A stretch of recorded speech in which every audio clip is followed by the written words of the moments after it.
Thank you for joining me for Storytime with Tanya for part 2 of The Thankful Season.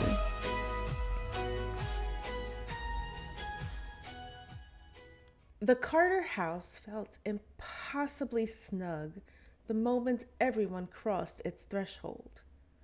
Pale yellow walls, once airy and bright, seemed to bend inward as a line of coats, wool plaids, down-filled puffs, velvet-trimmed parkers accumulated on straight-back dining chairs.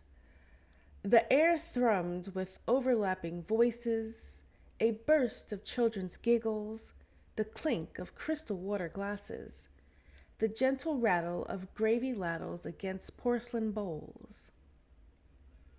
From the kitchen drifted the warm, mouth-watering scent of roasting turkey, herbs, butter, and wood smoke, mingling in soft plumes.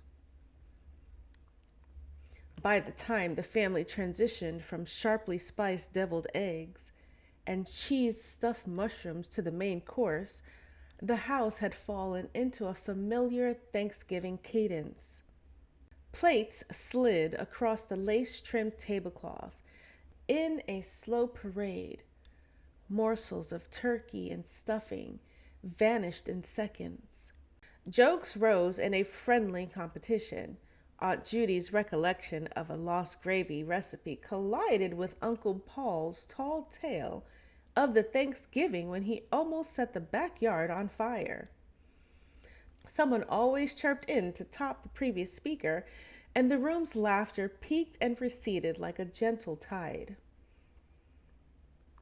Melissa found herself wedged between her cousin Tiffany, wrangling 3 small children whose sticky hands left smudges on the mahogany table, and her brother David, who sat with a small porcelain dish of his latest obsession, the cranberry bourbon sauce. The glossy crimson drizzle caught the chandelier light. "Try it on the turkey," David urged, scooping a generous spoonful onto Melissa's plate before she could decline. His cheeks were warm from excitement.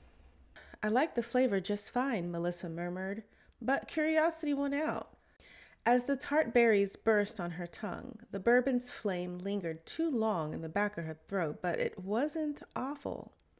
Across from her, Aunt Judy leaned forward, her forest green cardigan stretched over the table's edge, brow knitting in that familiar way. "So, Melissa, how's the new job at the marketing firm? Still working late every night?" She paused, then tilted her head. "And no boyfriend yet? You know you're not getting any younger. Tiffany over there already has 3 kids. Tiffany caught Melissa's eye and offered a strange smile as she dabbed mashed potatoes off her youngest cheek. Melissa stiffened as her lips pressed into a polite line. "Actually, right now, I'm okay with Sprinkles," she said. At her feet, Sprinkles, her scruffy terrier with white fur, let out a perfectly timed bark. A ripple of laughter coursed around the table, momentarily easing the tension. Later, as she refilled water glasses from a cut-glass pitcher, Melissa passed the semi-open door to the kitchen.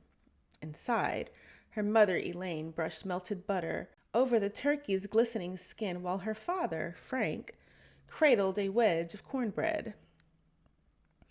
"Do you think she's lonely, Frank?" Elaine questioned quietly, her voice tinged with worry. "I just want her to be happy."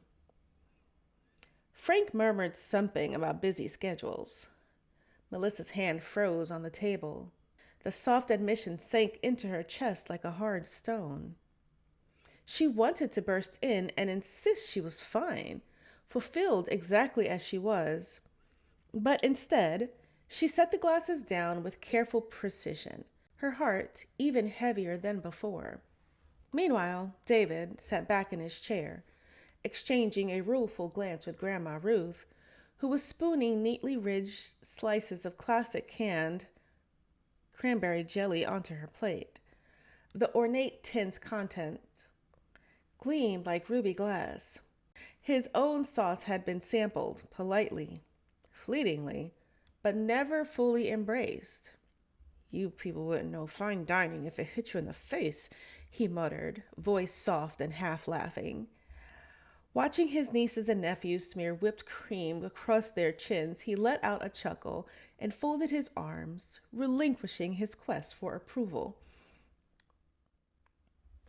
When dessert arrived, the table bloomed with Melissa's homemade pies. Lattice apple with cinnamon-scented steam curled upward, and a pecan pie whose golden crust bore the charming bumps of uneven scoops. Elaine wrapped her crystal glass with a small spoon, its bright ring silencing the room. "Tonight," she announced, "instead of merely stating what we're grateful for, let's share a story. Something we'll remember long after the last crumb's gone." A reverent quiet descended over the table, broken only by the soft clink of forks being set down as each person gathered their thoughts. "Remember that blizzard in '98? Frank's eyes crinkled at the corners.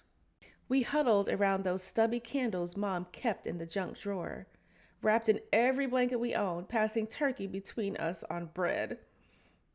I never heard you laugh so hard. Elaine, I thought you might crack a rib when David tried to heat gravy with Pop's cigarette lighter. Ooh, do you remember those Christmas cookies?" Tiffany's eyes crinkled at the corners.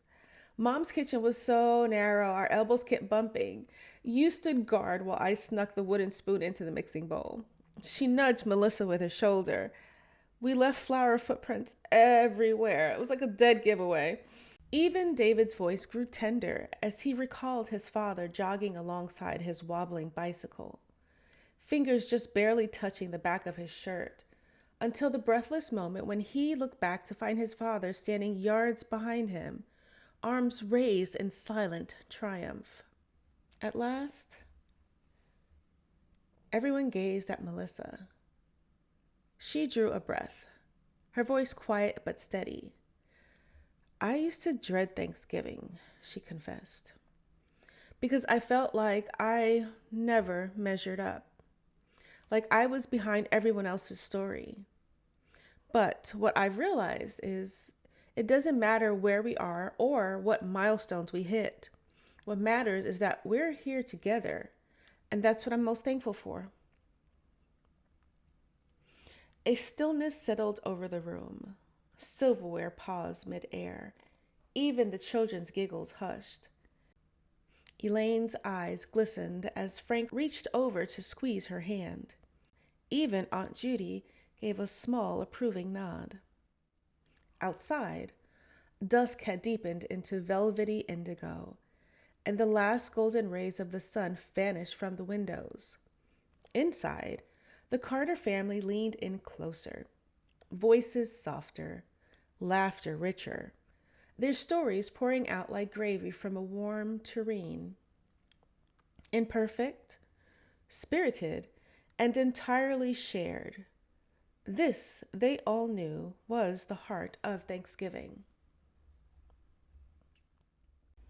Thank you for joining me for Storytime with Tanya for The Thankful Season Part 2. Stay tuned for next week's finale, Part 3.